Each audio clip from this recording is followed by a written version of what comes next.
Hello, hello! My name is Callista, and welcome back to Mass Effect 3 Legendary Edition.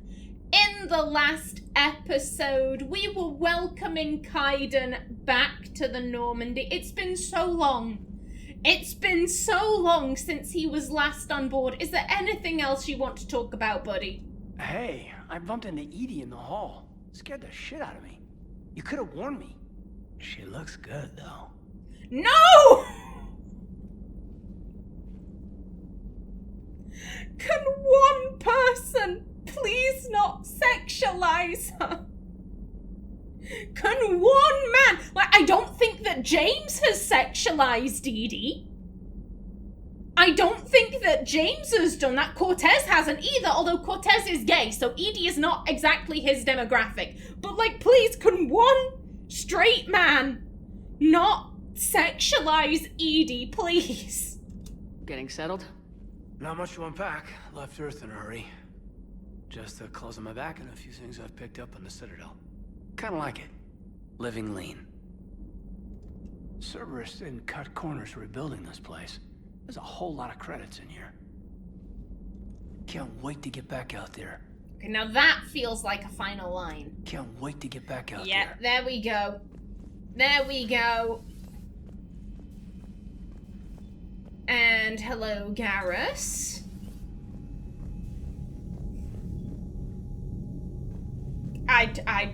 This hits different with Thane being dead. He had a good death. He had a good death. That doesn't make it any easier, though. Oh, Thane. Oh, Thane, buddy. I'm gonna miss you. I'm gonna miss you so much. He was a good character. He was a good man. For your orders, I have the latest reports on the Council, Doctor. Their security is in disarray, but it would still be weeks before we could attempt to position any agents in their personal staff. And it's far too risky after Udina's coup. Postpone those deployments. At once. Flippin' heck, Leah. I mean, I know she's the shadow broker. It makes sense that she'd be like, hey, I'd have some of my staff in their personal, like, oh yeah, this is my personal secretary, this is my personal bodyguard. Like, it makes sense that Liara would position her own agents to take those roles, but, like, still, it's just somewhat shocking to see her doing it. Okay, we have nothing new there. Perhaps we can talk later. Oh, okay. Perhaps we can talk later. Okay, yep. I was just checking. Oh, audio recording from Councillor Gougier's Senate office. Secretary Phillips. The emergency fund's gone, sir. We don't have the credits to hire enough ships to evacuate the colony before the Reapers get here. Not with the prices their captains are asking for. Councillor Gougier. What about the military? Phillips. They left an hour ago. They said it's too much of a risk to come back. Gougier. Did they? Phillips. Yes, sir. Gougier. Here. Phillips. This is a passkey, sir. And an inventory? Gougier. Phillips, I am authorizing you on behalf of this city's senate to seize any and all EZO stockpiles in our treasury in order to secure safe passage for our citizens on any available ships. Phillips, these look like private stockpiles, Senate members' stockpiles.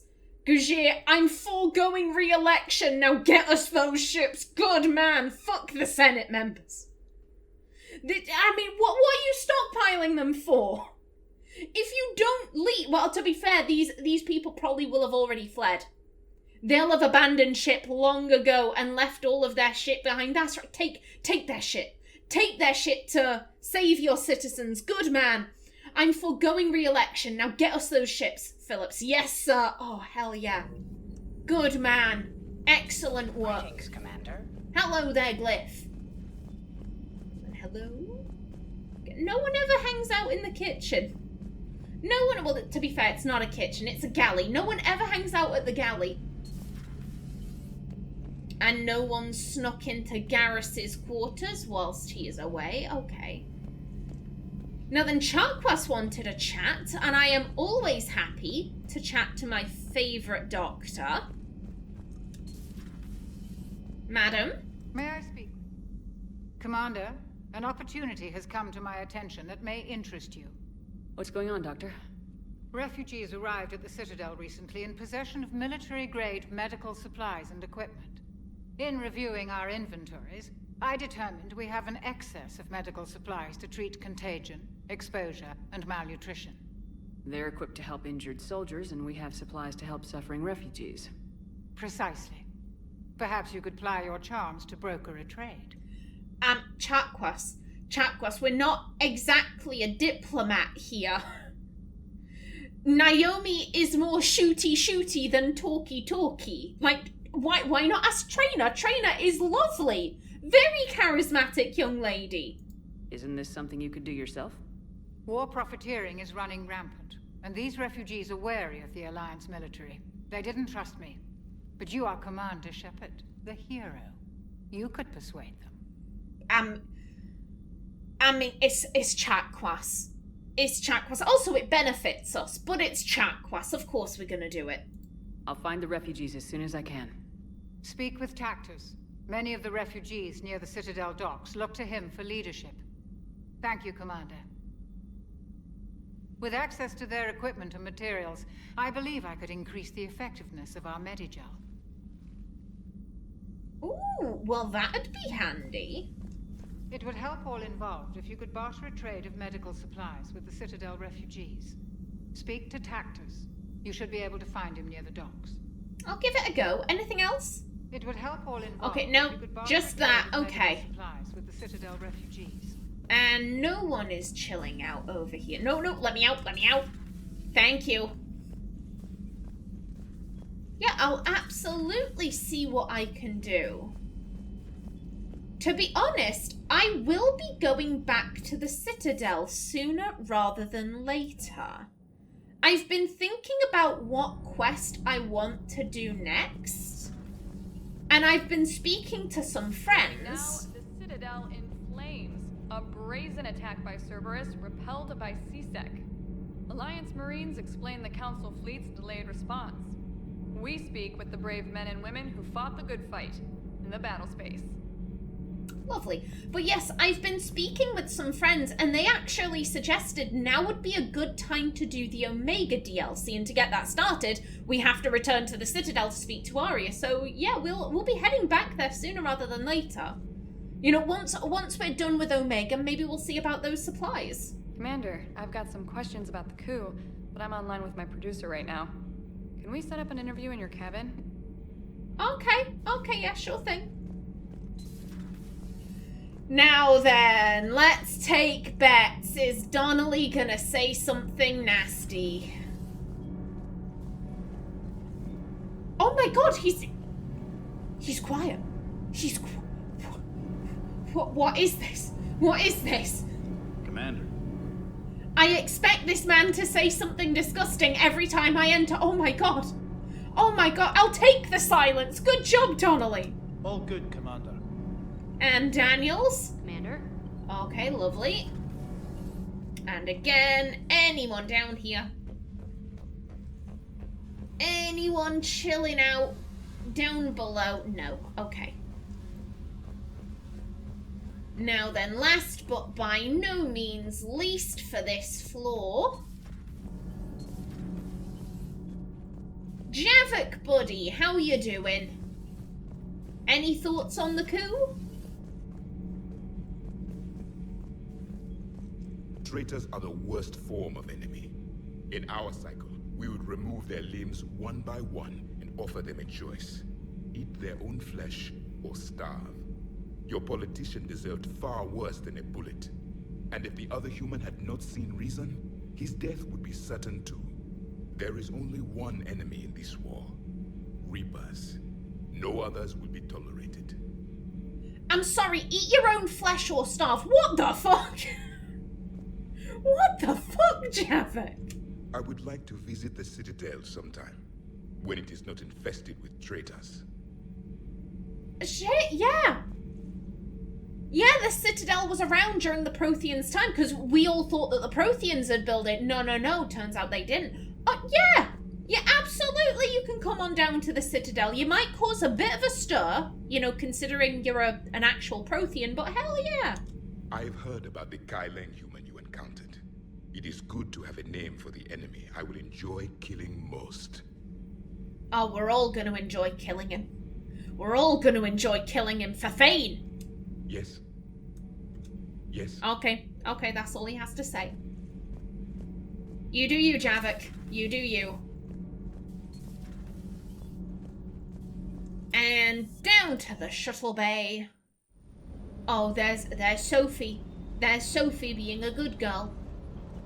Never thought I'd be doing a combat drop onto the Citadel. I can't believe Udina. Great example to the other races, huh?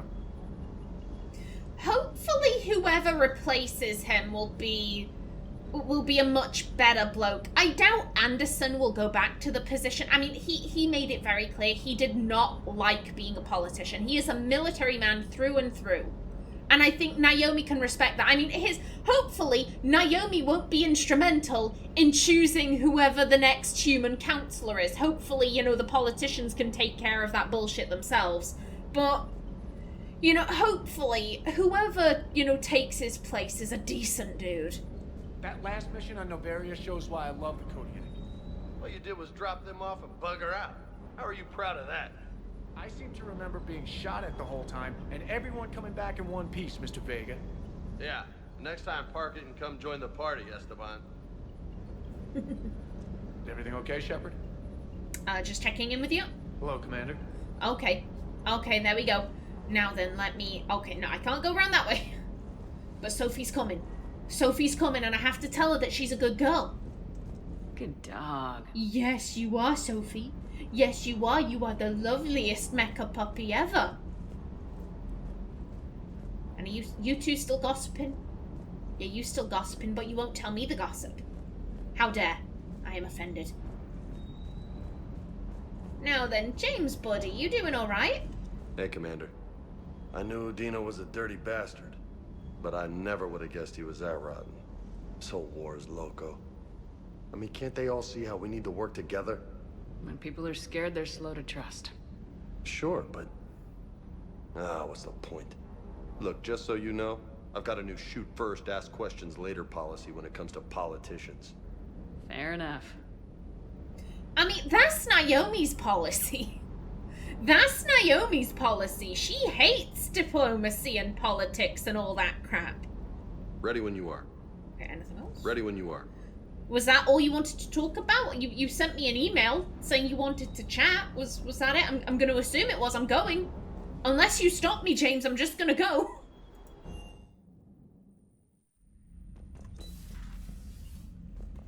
Now then, how are my fishes doing with the jellyfish? Oh, and there's, 1 second, there's Jeff. That one's Jeff, right there. Doing flips. Like a good bubba. Yes, have some food. There you all go. And the space hamster.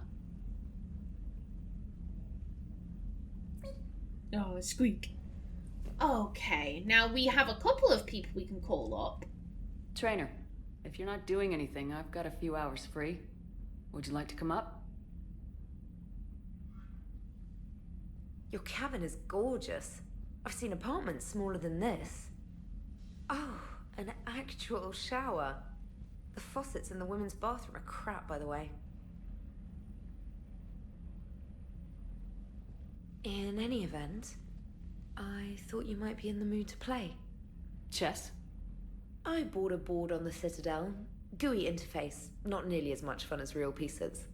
But I hoped you might give me some pointers.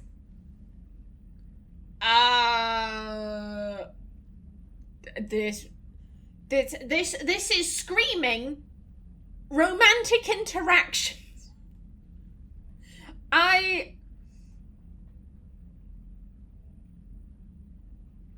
mean, also Naomi knows chess. I guess she learned probably while she was in the military, because I highly doubt she learned when she was a kid.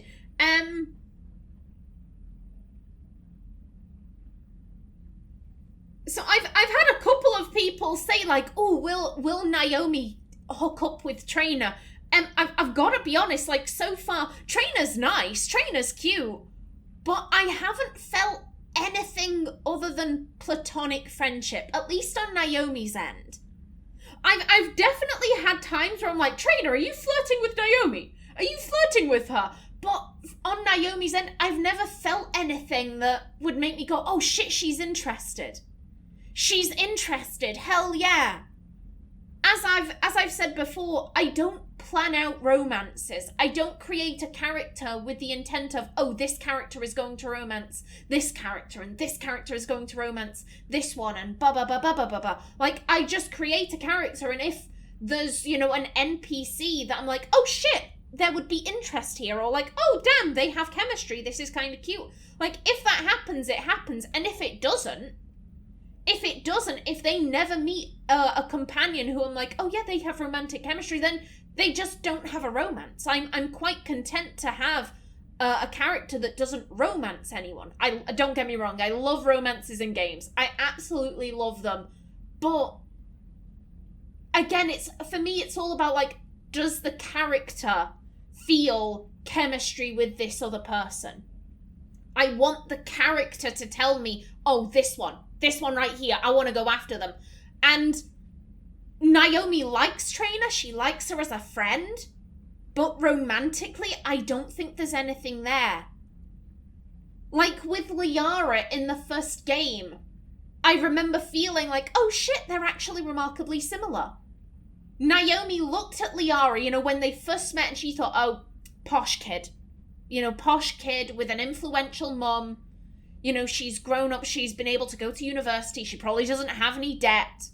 She was probably accepted because, like, oh, your mum's a famous matriarch, come on in. She's probably lived this really easy life, she's never known suffering or anything like that. She's never struggled as a kid.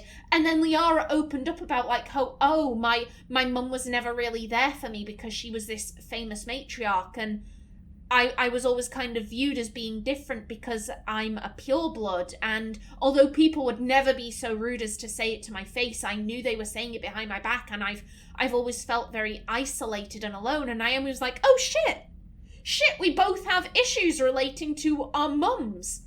Oh damn, connection. And what's this? I feel attraction because of that connection. Oh damn. I've never felt anything like that in regards to Trainer. Naomi has not told me, hey, I'm interested in this girl romantically. It's very much like a, hey, platonic. That's it.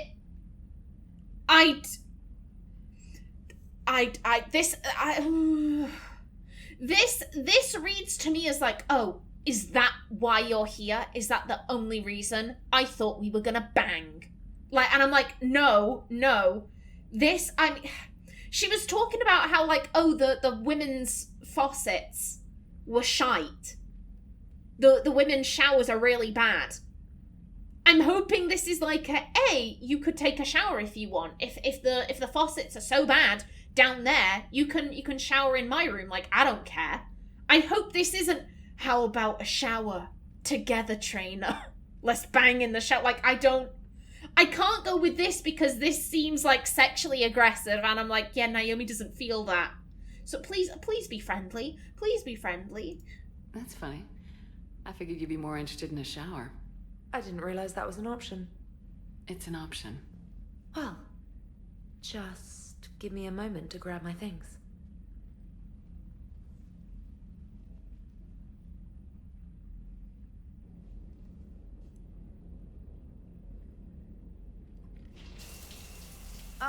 Hot water and room to stretch. I could get lost in here. Oh, it's like a week's worth of stress is washing off. And the timing's perfect. I was hoping to look nice for somebody. Hot date lined up? Hopefully more than just that. I play for keeps. Sounds serious. That depends on whether she's interested. No, platonic, I don't feel anything. I think maybe, here's the thing, Naomi would flirt with Trainer. she would flirt with her because, again, she's gay. She's gay. It's not like with James, where they kind of say, like, oh, like, he's flirting with Shepard, blah, blah, blah. Naomi would never flirt back. Because, again, think back to Kaiden in Mass Effect 1, where we were nice, and he took that as, oh, you're romantically interested in me. I think Naomi's very much like, I'm not gonna flirt with any dudes, just in case they think I'm straight, or somehow interested in men, because I'm not, I'm really gay, I'm mega gay, just all up in that gayness, that's where I live. 427 Gay Street. Like, that's where I live. Please stop. So she wouldn't flirt with dudes, but I could see her flirting with women. Again, not seriously, because again, she views Traynor as a friend. But I could absolutely see her, being like, oh, like, have the shower, blah, blah, blah. Do you have a hot date lined up? Like, this is within Naomi's character. I was a little taken aback, but I can absolutely see her being like, oh yeah, have a flirt with a lady. Not seriously, because friendship. But yeah, this does fit her. This does fit her. She would absolutely flirt with women in a way that she would never flirt with a dude. But yeah, I'm sorry, Traynor. No, not friendship. Just friendship. Well, good luck. Holler if you need anything. Oh, will do. Thanks again, Shepard. No problem. Take as long as you like. And don't think this saves you from our chess match. Just give me a minute to dry my hair. Ha! Oh, come on. My word, Commander. It's almost as though you wanted to spare your pawns the indignity of living under my regime. In real life, that tactic would have worked. Well, in real life, one doesn't move on an 8x8 square grid. You know what I mean. The pawns are infantry. A good infantry line like the Krogan can take a charge like that. That reminds me of a joke. What's the difference between Commander Shepard and a Krogan?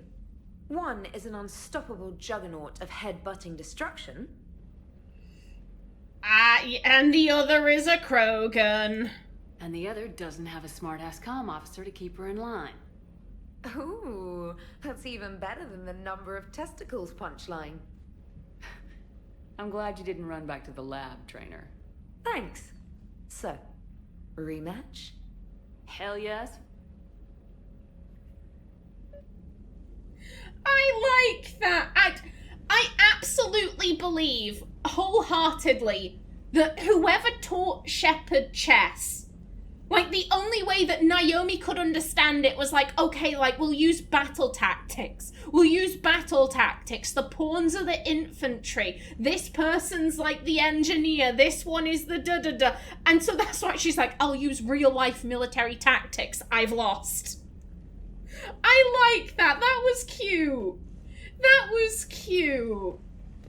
Oh, me personally, I find Traynor quite attractive. If I were playing myself, Callista Shepard, I probably would have gone with that romance. But Naomi just no. She likes Traynor as a friend. She'll friendly flirt with her, but not romantic flirt. No, it's just platonic. Traynor, can you send Diana up? She wanted an interview.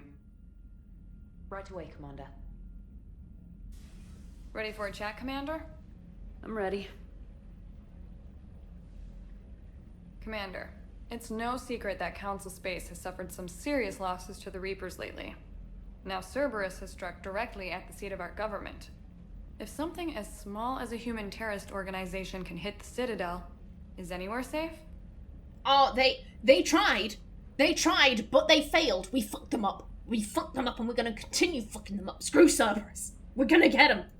Cerberus has limited resources. This coup attempt was likely the best they could do, and it cost them a lot of money and troops. A little fear is understandable, but it can't paralyze you. They've failed as many times as they've succeeded. But humanity has lost its counselor. The Alliance Parliament is destroyed, and the Prime Minister's dead. The line of succession is getting pretty short. How long do you expect any new Alliance administration to last? Hey, you can't just because things are looking a bit shitty. I mean, like, it's always darkest before the dawn, admittedly. What is that from? That's a line from Dragon Age. I'm pretty sure that's a line from Dragon Age, and I'm trying to remember who said it. They're talking about, like, mystical mumbo-jumbo. Oh, I can do that too. Lo, it's always darkest before the... I feel like it's either Alistair or Anders. Anders from Dragon Age 2, not Anders from Awakening. Or was it Dorian? Bug, I know that's a line from Dragon Age, though. No, it's Finn. I'm pretty sure it's Finn in, oh god, Witch Hunt. There we go, when they're speaking to the statue of,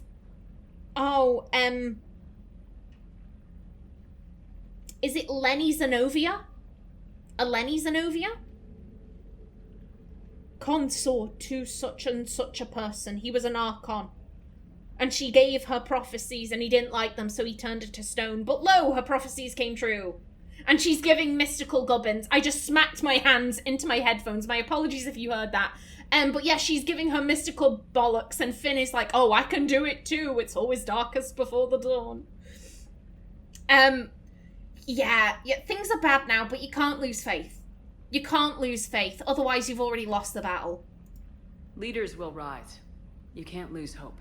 Our enemies won't rest until they've taken the last human being. Until then, we're not beaten. Right now, it's everyone's duty to step up. All right. Now a question from Thessia.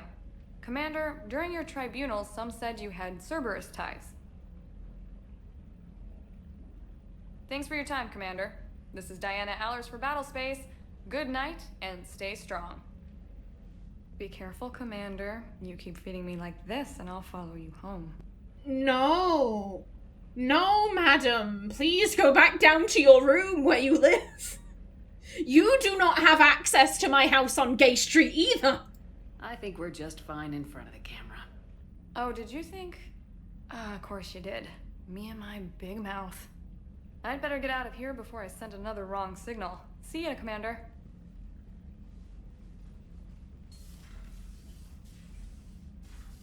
Why did the camera pull up on us like that? It was almost like the camera was saying, good, keep away from her. Keep away from her. Oh, okay, James wanted to chat in our cabin. Well, I've got 2 minutes left on my time. But then again, if I do this now, I can make a start on the DLC right at the beginning of next episode. So yeah, come on, James. James, I've got some time if you want to talk privately. On my way. Hey man, how's it going? Good, James. You? Good. Wow. So this is what I can look forward to when I get my own command. You want your own ship, Vega? Yeah, maybe one day. When I'm old and I can't fight worth shit anymore. You just come up here to make fun of your commander. Sorry, Lola. I guess maybe I got some things on my mind. I wanted to get your opinion on something. Shoot. What did you do when they asked you to join the N7 program? I mean, was it a no-brainer for you, or did you think about it before accepting? Ooh, that's a good question. Damn. So I don't have an exact point in Naomi's timeline where she became an N7. At least not that the game has given me. I don't believe that the game has ever said, okay, so Shepard's career went like this and this and this and this. We've got kind of like a rough timeline. You know, like, okay, they joined the military here, this was when a coups happened, and then this is when this happened. But, like, I don't think they've ever specifically stated this is when Naomi became an N7. So I've kind of been headcanoning that Naomi was a relatively average soldier. She was good. She was, like, good, but she wasn't, like... She didn't have the eyes of top brass on her until a coups. Like, before that, maybe her name came up occasionally, like, oh yeah, this, officer, Shepard, they did exemplary work on this one mission. Okay, that's good. Like, give them a commendation or whatever military people get. Like, things like that. But it wasn't like, ooh, this Shepard person, we should be looking at her. Ooh, like, a coup's happened. She was the only one who survived. The Alliance may or may not have been involved in Naomi's mind. They absolutely were. And I think it was that incident that made people turn and go like, oh, Shepard. Let's have a look at her service record. Oh, good work. And now we have this amazing feat of endurance and survivability. You know what? Let's recommend her. Let's recommend for her to be an N7. Based on that, I think she would have thought about it. If it was before a cruise, I think she would have just said, oh, no brainer. Because Naomi's whole thing is that, she's working hard now so that she can enjoy her retirement. She does not want to be destitute in her old age. She's like, hey, I want a nice, healthy pension plan. I want to earn some money. I want to grow my bank account. I want this money now. I want to earn it whilst I can so that later on when I retire, I'm not going to be poor again. I will never have to worry about, how much money is in the bank. So before a cruise, I think that would have been like a no-brainer. But afterwards, she's just suffered this extreme loss. All of her squad is dead. She absolutely suffered with severe PTSD. She still suffers. Personally, I think she still has PTSD from a cruise. And then on top of that, dying, being brought back from the dead, being Cerberus's slave. She absolutely has PTSD from that. So I think afterwards, she survived. Hey, we're offering you this amazing opportunity. I think she would have, stopped and thought, but like, what about all those other people? There was John. Oh, John was a great soldier. John deserved an N7 rank. But I saw his head get dissolved with acid. Oh, and Stacy also totally deserved to be an N7, and I saw her get ripped in half by that big worm thing. Like, there would have been so many people in her squad that she would have been like, hey, they deserve this. And I'm the one who ran. I'm the one who ran like fuck. I'm the coward here. I left them all behind. I saved my own skin. Do I really deserve this? Yeah, I think she would have thought about it. The N7 program is a big deal, but it's also a big commitment. I hear that. You get the best training, best equipment, best assignments. And they expect the best in return. Yes, they do. Why are you asking? Well, even all the shit that's going on, somebody somewhere managed to track me down and forward an N7 commendation. It's dated the same day the Reapers attacked Earth. You don't sound too thrilled. Well, aside from the fact that there won't be an N7 program if we don't win this war, being a soldier's the only thing I've ever been really good at. And not because I try. Hell, I'd have kicked my ass out years ago. Last time I had a command, I lost almost everyone, and they promoted me for it. I guess I'm just not sure if I'm ready to lead again. I don't know if I want that responsibility. That is exactly how Naomi felt. I don't know if she was the commander on the mission to Akuz. I've been picturing her as just a member of the squad on Akuz. I wasn't picturing her as the one leading everything. She might have been, I don't know. But yeah, her thought process absolutely was like, I was on this mission. It went disastrously wrong. I'm the only survivor and I'm getting a promotion for this. I'm getting a promotion because I ran the fuck away.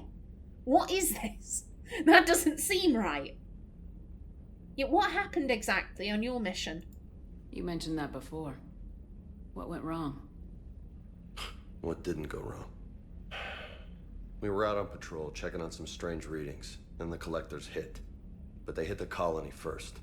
By the time we got back, most of the colonists had been subdued or abducted, including our CO, Captain Tony. So you were in charge? Yeah. We laid low for a bit, waiting for a chance to strike, but before we could, we were betrayed.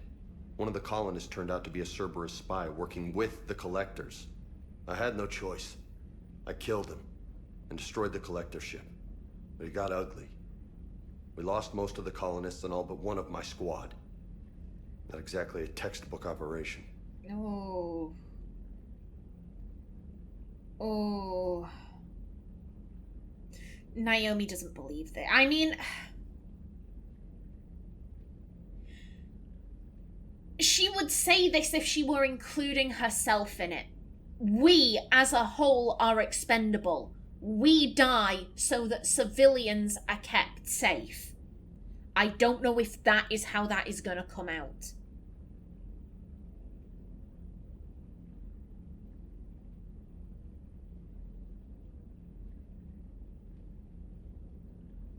I mean, you destroyed the collector ship.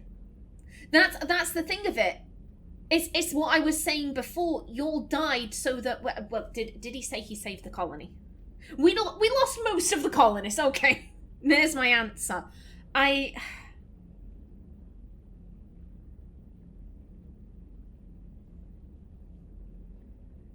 mean, what else could he have done? What else could he have done? He could have fled. Then all of his squad would survive. But then all of the colonists would have been killed, and the collector ship would have still been operational. You risked everything to save the few and the future people that the collectors would have gone after.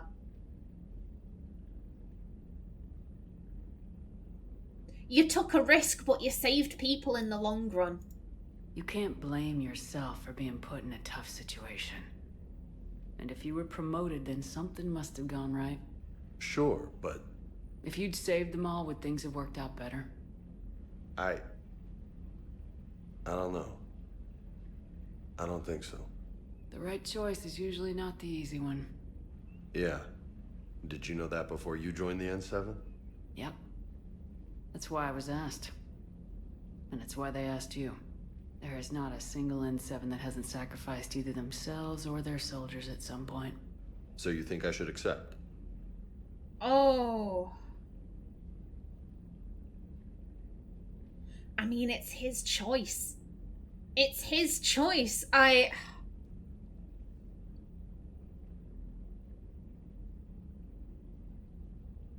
That speech was so interesting. That speech was so interesting to me. I just want to focus on that for a little bit. Because I think that is Naomi being logical right there. That because of how everything turned out, she is where she needs to be. And maybe that is big-headed, but Naomi knows what she is capable of. And I think she thinks she can do this. She's not gonna admit defeat until it's damn near over, and it's like, oh no, we've all gone to shit. Earth is dead. Earth is dead. Everyone is dead. We're all buggered. We made the wrong choices. Until that happens, she is gonna do her damnedest. She is gonna do her damnedest to save her home. And maybe if it was someone else here, if it was someone else commanding the Normandy, doing all of this stuff, maybe they wouldn't have that drive. Maybe they wouldn't be able to do this. Naomi, as I said, she knows what she is capable of. And she's like, hey, I think I can do this. I think I can do this. I think I can save Earth. Because that is my home. That is the place that made me. And I am going to go all out saving my home. I think on a logical level, she's like, what happened on Akuz, it happened for a reason, and it's led me to where I am. And I think I can save this. I think I can save this situation. I don't know if someone else could. But on an emotional level, again, those people died, and she cared about those people. and she was the only one who lived, and that is hard to reconcile with. That they died for a reason. Again, if you believe in fate or destiny or whatever.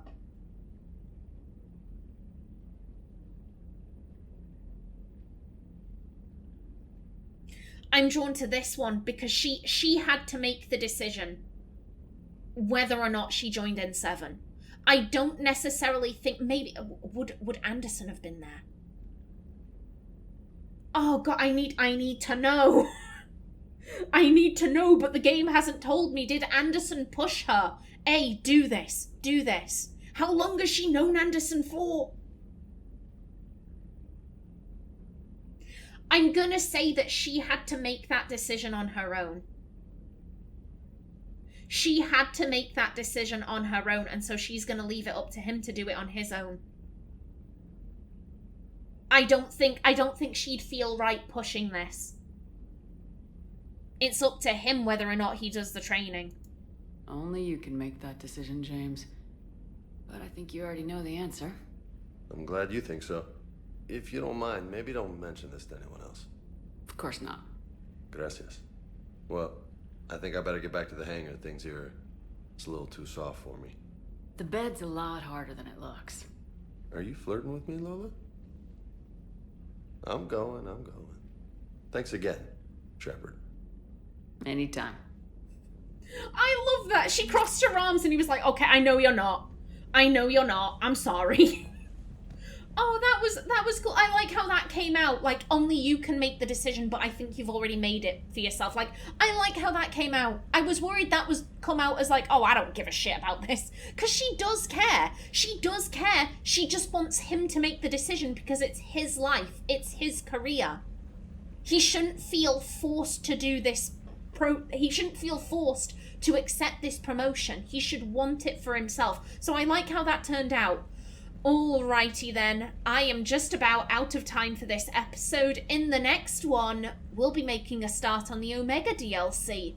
But until then, please remember to like if you enjoyed, leave a comment below, and if you wanted to subscribe, it would be very much appreciated.